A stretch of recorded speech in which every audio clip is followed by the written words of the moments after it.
Sta succedendo che stiamo vivendo di esternazioni del sindaco Conte e dell'assessore Nizzetto,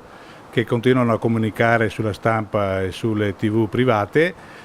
senza darci risposte, come eravamo d'accordo dopo un paio di incontri che avevamo fatto, e che alla fine, non trovando completamente le soluzioni più giuste per la 16ª edizione del Treviso Marathon, abbiamo concordato che dovevamo risentirci e rivederci dopo 48 ore. E così non è stato, perché nel frattempo sia Conte che poi successivamente la Nizzetto hanno parlato ai giornali, dando per scontato tante cose sulle quali possiamo anche non essere d'accordo come sì, ma comunque che vanno viste e ben valutate attentamente attorno a un tavolo, perché un grande evento va organizzato, se voluto intensamente, dall'amministrazione e anche dalla città che ci ospita.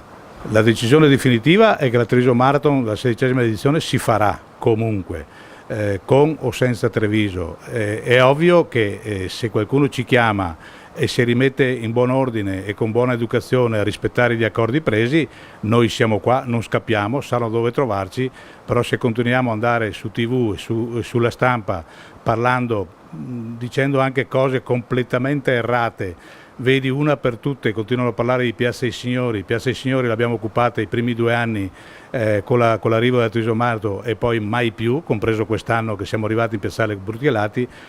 Non so come possiamo instaurare un colloquio costruttivo insieme a delle persone che continuano anche, direi, a non informarsi di quello che è successo realisticamente parlando alla 15ª edizione, perché a noi per esempio risultava che nessuna lamentela era stata fatta all'amministrazione, che era andato tutto bene a livello di viabilità, e ce lo confermava il comandante della polizia locale, che ci ha fatto anche gli elogi per l'ottima organizzazione. Quindi ragioniamo evidentemente con 2 parametri completamente opposti, ma che se troviamo un incontro noi siamo qua, ma non ci parliamo per stampa. Io adesso, voi siete venuti a trovarci, io rispondo per correttezza e per rispetto vostro, come ho risposto ai giornalisti che hanno incalzato le mie risposte sia sabato che poi lunedì,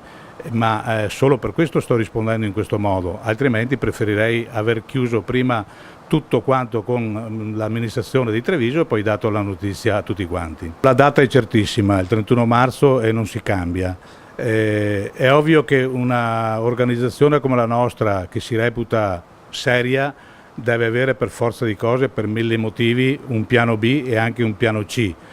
Adesso noi stiamo lavorando per fare la Treviso Marathon 16ª edizione, il 31 marzo 2019, e stiamo valutando tante belle cose, alcune di queste anche molto interessanti, ma solo quando sarà il momento che sarà tutto a posto parleremo e vi comunicheremo dove sarà effettuata.